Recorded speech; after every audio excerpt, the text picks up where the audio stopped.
विदित है, हम सब यहाँ स्वामी विवेकानंद जी का जन्म दिवस राष्ट्रीय युवा दिवस के रूप में मनाने के लिए एकत्र हुए हैं। हम सभी जानते हैं कि स्वामी विवेकानंद जी का जन्म 12 जनवरी 1863 में पश्चिम बंगाल के कलकत्ता नगर में हुआ। उनकी मां भुवनेश्वरी देवी तथा पिता विश्वनाथ दत्त, जो कि एक पेशेवर वकील थे, उनके प्रांगण में हुआ। उनका नाम वीरेश्वर रखा गया, लेकिन उनका औपचारिक नाम नरेंद्र नाथ दत्त रखा गया। उनकी ईश्वर से संबंधित अनेक जिज्ञासाएं थी, जिनका समाधान उनके गुरु श्री रामकृष्ण द्वारा किया गया। उन्हीं के प्रताप से उन्होंने अमेरिका के शिकागो शहर में आयोजित विश्व सर्वधर्म महासभा में भाग लिया तथा भारतीय वैदिक सनातन धर्म के परचम को पश्चिम में फहराया। उन्हीं के भाषणों के परिणाम स्वरूप भारतीय दर्शन अमेरिका एवं यूरोप के देशों के घर घर तक पहुंचा। आइए उनके जीवन पर प्रकाश डालती हुई एक कविता सुनते हैं।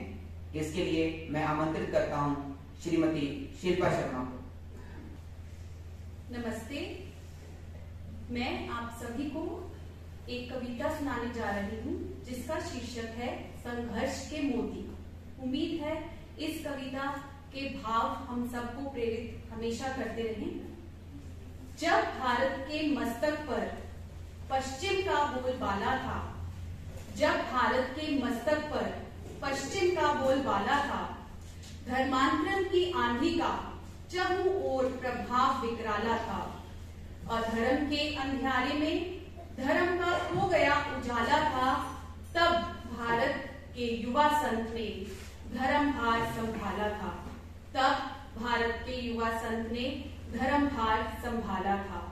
सहा भूख को सहा प्यास को, सहा भूख को सहा प्यास को, सहा अपमान और सहा तिरहास को, कितनी भी पीड़ा हो चाहे, कहाँ वो हटने वाला था। देश का प्रतिनिधित्व कर धर्म का मान बढ़ाना था, तब भारत के युवा संत ने धर्मभार संभाला था, तब भारत के युवा संत ने धर्मभार संभाला था। धर्म सम्मेलन की सभा में ज्ञानियों की इस प्रभा में केसरिया लबादा उड़े, वो एक परवाना था। वो सन्यासी वो वैरागी, वो सन्यासी वो वैरागी, भारत का लाल निराला था। तब भारत के युवा संत ने धर्मभार संभाला था। धर्म की बात करी जिसने, धर्म की बात करी जिसने, भारत की छवि आबाद करी। शब्दों के सम्मोहन से सबको मंत्र मुग्ध कर डाला था। तब भारत के युवा संत ने धर्मभार संभाला था, तब भारत के युवा संत ने धर्मभार संभाला था। धर्म सभा स्तब्ध हुई, विवेकानंद का चारों ओर बोलबाला था। सत्य सनातन धर्म का, सत्य सनातन धर्म का हर एक ने लोहा माना था, जब भारत के युवा संत ने धर्मभार संभाला था, जब भारत के युवा संत ने धर्मभार संभाला था। भारत के इस युवा संत ने इतिहास गढ़ा निराला था।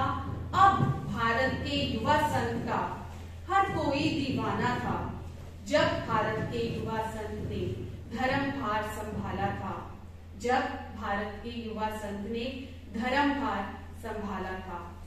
जय हिंद, जय भारत। धन्यवाद। धन्यवाद श्रीमती शिल्पा शर्मा। जब देश के युवा संत ने धर्मभार संभाला था, आइए उन्हीं युवा संत के जीवन पर प्रकाश डालते हुए आगे चलते हैं। स्वामी विवेकानंद जी का जीवन एक दीपायमान सूर्य के प्रकाश के समान था। जो सूर्य कभी अस्त नहीं होता। आइए देखते हैं उस प्रकाशमान सूर्य की किरणें भारत के विभिन्न देशों में, विभिन्न प्रदेशों में किस प्रकार से फैली। तो सर्वप्रथम चलते हैं उनके गृह नगर कलकत्ता में। नरेंद्र स्कूल के दिनों से ही बहुत प्रतिभाशाली थे। अक्सर जब भी वे कक्षा में छात्रों से किसी भी विषय पर बातचीत किया करते थे तो सभी छात्र उनकी बातचीत में ध्यान मग्न हो जाते थे। एक रोज जब नरेंद्र अपनी कक्षा के छात्रों से बात कर रहे थे, साथ साथ वो अपने पढ़ा रहे अध्यापक को भी अच्छे से सुन रहे थे। तो बाकी छात्रों को बात करता देख अध्यापक ने पाठ्यक्रम से प्रश्न पूछने शुरू किए। सबसे पहले शुरुआत नरेंद्र से की गई और नरेंद्र ने सब सवालों का अच्छे से जवाब दे दिया, लेकिन अन्य छात्रों में से किसी ने भी अध्यापक के सवालों का अच्छे से जवाब नहीं दिया। दंड स्वरूप अध्यापक ने सबको हाथ ऊपर कर खड़ा होने को कहा। यह सुनकर नरेंद्र भी अपना हाथ ऊपर कर खड़े हो गए और ये देखते ही उसने अध्यापक को कहा, क्षमा कीजिए गुरुजी, इन सबको ये जो दंड दिया गया है ये मेरी वजह से है, क्योंकि मैंने इन्हें अपनी बातों में लगा कर रखा था। अगर मैंने इन्हें अपनी बातों में नहीं लगाया होता तो ये इस दंड के पात्र ना बनते। हमने देखा कि स्वामी विवेकानंद बचपन से ही निर्भीक थे तथा अपनी गलतियों को सहज स्वीकार करते थे। हमें भी उनके जीवन से प्रेरणा लेनी चाहिए।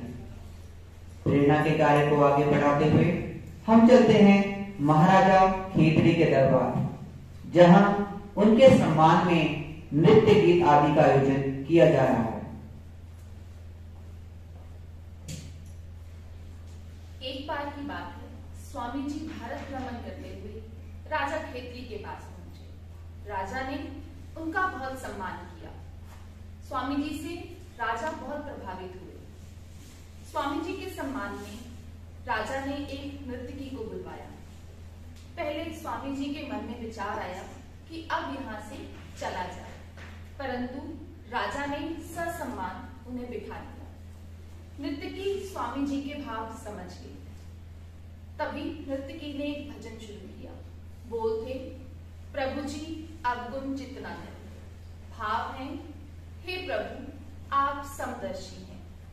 लोहा कसाई की कटार में भी है और मंदिर के कलश में भी। पारस दोनों में भेद नहीं करता, स्पर्श करते ही कुंदन बना देता है। जल चाहे यमुना का हो या नाले का, गंगा जी में मिलते ही गंगा जल हो जाता है। तो हे प्रभु यह भेदभाव क्यों, मुझे अपनी शरण में लीजिए। भाव सुनते ही स्वामी जी की आंखें अश्रुओं से भर गई। आज एक नर्तकी ने उन्हें एक अद्वैत वेदांत का ज्ञान दिया। हमें किसी से भी कोई भी शिक्षा मिल सकती है। सभी जीवों में ईश्वर समान रूप से निवास करते हैं।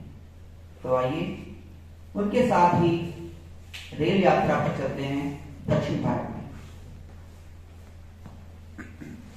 स्वामी विवेकानंद जी के जीवन में एक बार ऐसी घटना घटी जिससे उनका विश्वास ईश्वर में और भी दृढ़ हो गया। एक बार स्वामी जी रेल यात्रा कर रहे थे। गर्मियों के दिन थे। उनके पास खाने पीने को कुछ भी नहीं था।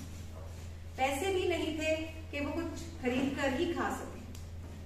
उनके सामने की सीट पर एक धनी व्यापारी बैठा था। उस धनी व्यापारी को साधु सन्यासियों से बहुत चिढ़ थी।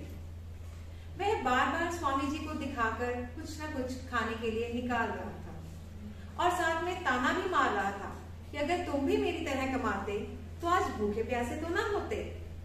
यह सुनकर भी स्वामी जी चुपचाप शांत बैठे रहे। स्टेशन पर उतरकर वो एक दुकान के सामने पेड़ के नीचे बैठ गए। संयोगवश वो दुकान उसी धनी व्यापारी की थी। उस धनी व्यापारी ने फिर से स्वामी जी पर व्यंग किया कि क्या अभी तक भूखे प्यासे ही बैठे हो। तभी एक सेठ स्वामी जी की तरफ आया।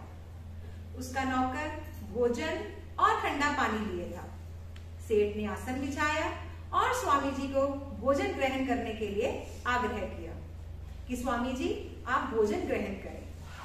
स्वामी विवेकानंद ने कहा, तुम्हें कोई गलतफहमी हुई है, मैं वो नहीं हूं जिसे तुम ढूंढ रहे हो। सेठ ने कहा, महाराज आप वही हैं जिसे मैं ढूंढ रहा हूं।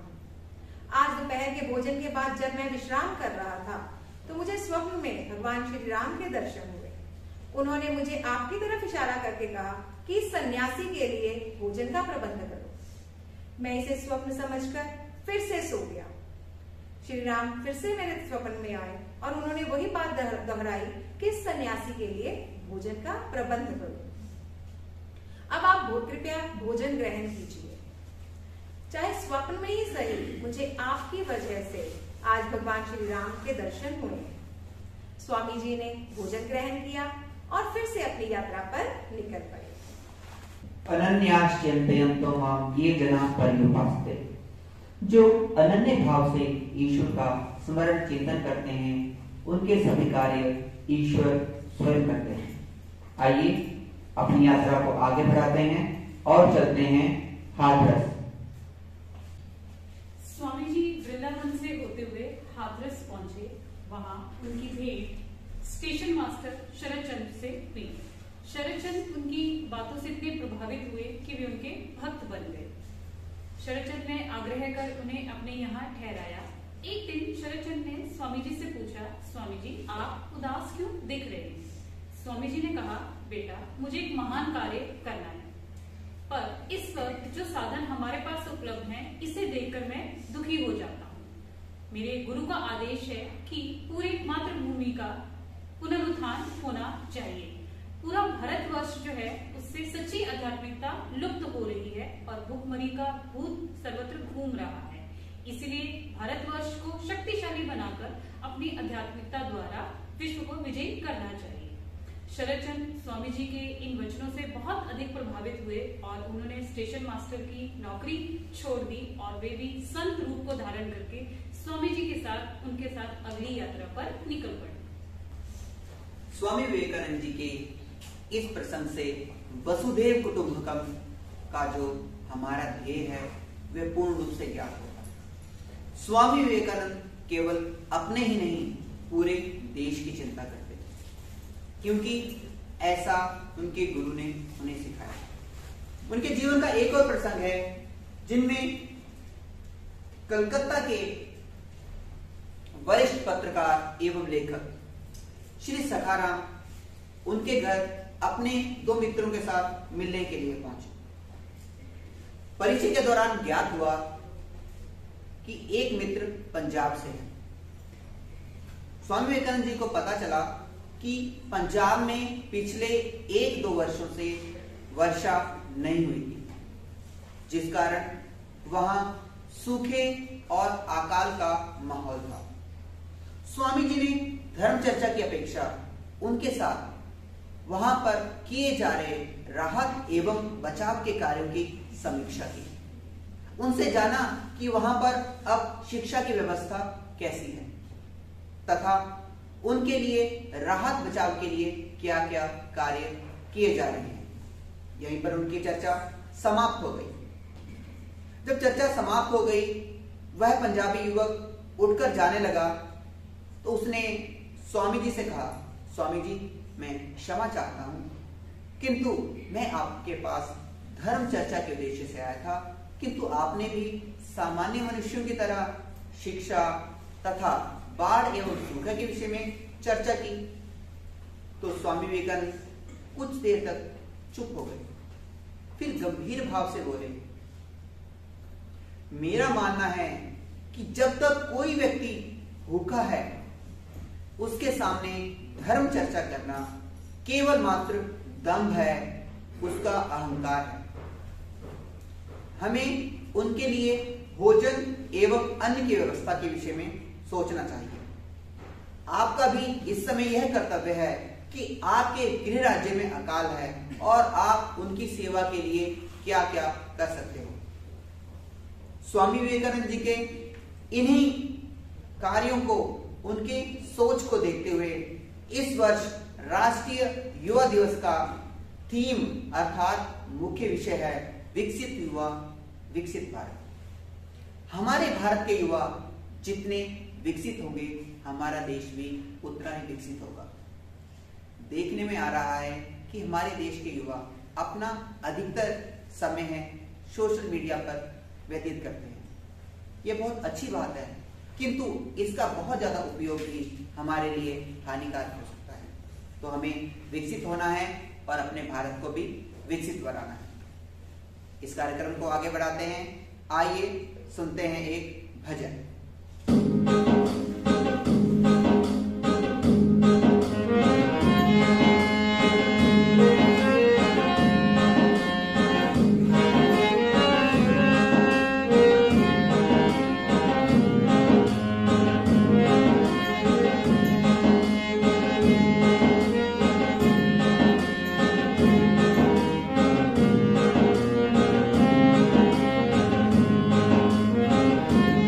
जय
माध्यम से आज के कार्यक्रम की समाप्ति होती है।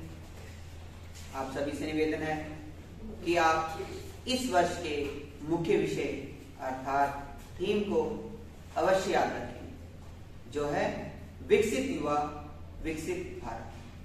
हमारे देश का युवा अर्थात आप लोग जब विकसित होंगे तभी हमारा देश भी विकसित हो जाएगा। तो आइए स्वामी विवेकानंद जी के ध्यान श्लोक के माध्यम से आज के कार्यक्रम का समापन करते हैं। ओम ज्ञान भक्ति प्रदातारं पद्माक्षं गौरविग्रहं ध्यायेदेवं ज्योतिपुंजं लोककल्याणकारिणं परतत्त्वे सदा लीनो रामकृष्ण समाज्ञया यो धर्मस्थापनरतो वीरेशं तं नमाम्यहम् वीरेशं तं नमाम्यहम्। ओम शांति शांति शांति। ओम।